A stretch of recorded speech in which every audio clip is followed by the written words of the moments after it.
Sri Anandamayi Ma ki Jai. There are instances when one loses consciousness while sitting in meditation. Some people have found themselves swooning away, as it were, intoxicated with joy, remaining in this condition for quite a long time. On emerging, they claim to have experienced some sort of the divine bliss. But this is certainly not realization. A stage does exist in meditation where intense joy is felt, where one is as if submerged in it. But what is it that gets submerged? The mind, of course. At a certain level and under certain circumstances, this experience may prove an obstacle. If repeated time and again, one may stagnate at its particular level and thereby be prevented from getting a taste of the essence of things. Once genuine contemplation, dhyan, has been established, worldly attractions lose all their appeal. In the event of an experience of anything pertaining to supreme reality or to the self, one does not say, "Where have I been? I did not know anything for the time being." There can be no such thing as not knowing. If it is possible to describe in words the bliss one has experienced, it is still enjoyment and therefore a hindrance. One must be fully conscious, wide awake. To fall into a stupor or into yogic sleep will not take one anywhere. After real meditation, worldly pleasures become unalluring, dull, entirely savorless. What does Vairagya signify? When every single object of the world kindles, as it were, the fire of renunciation, so as to make one recoil as from a shock, then there is inward and outward awakening. This, however, does not mean that Vairagya implies aversion or contempt for anything of the world. It simply is unacceptable. The body refuses it. Neither dislike nor anger will arise.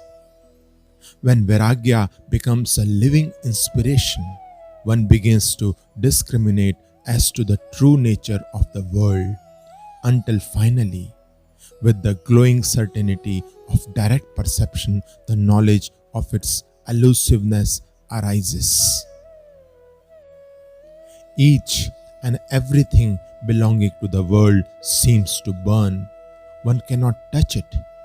This also is a state that may ensue at a particular time. At present, what you enjoy does not impress you as being short-lived. Rather, does it appear to make you happy. But to the extent that the spirit of detachment is roused, the relish of such pleasures will die down, for are they not fleeting? In other words, death will die. Now that you are advancing towards that which is beyond time, the semblance of happiness brought about by mundane things is being consumed. As a result, the question, what actually is this world, will arise. So long as the world seems enjoyable to you, such a query does not present itself. Since you are progressing towards that which transcends time, all that belongs to time will begin to appear to you in its true light.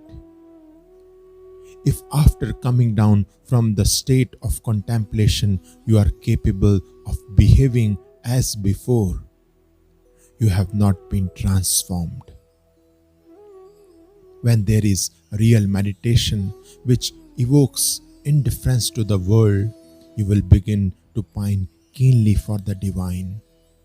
You will hunger for it and realize that nothing transient can appease this hunger or satisfy you. How am I to make it clear to you, Pitaji? People come to this body and tell of their sons and daughters having got into a car and driven away, without even looking up to see whether their father and mother were weeping. They are quite unmoved by their parents' grief. You see, this is precisely what it is like at a certain stage on the path. Worldly enjoyment cannot possibly touch you. You feel those whom I had believed to be my very own are merely related to me by flesh and blood. What is that to me? Nobody deliberately puts his hands into fire or treads on a snake. In exactly the same manner, you just glance at the objects of sense and turn away. Then you will get into the current that takes you in the opposite direction. And later, when you have become detached even from detachment, there is no problem of detachment or non-detachment. What is that. Sri Anandamayi Ma ki Jai.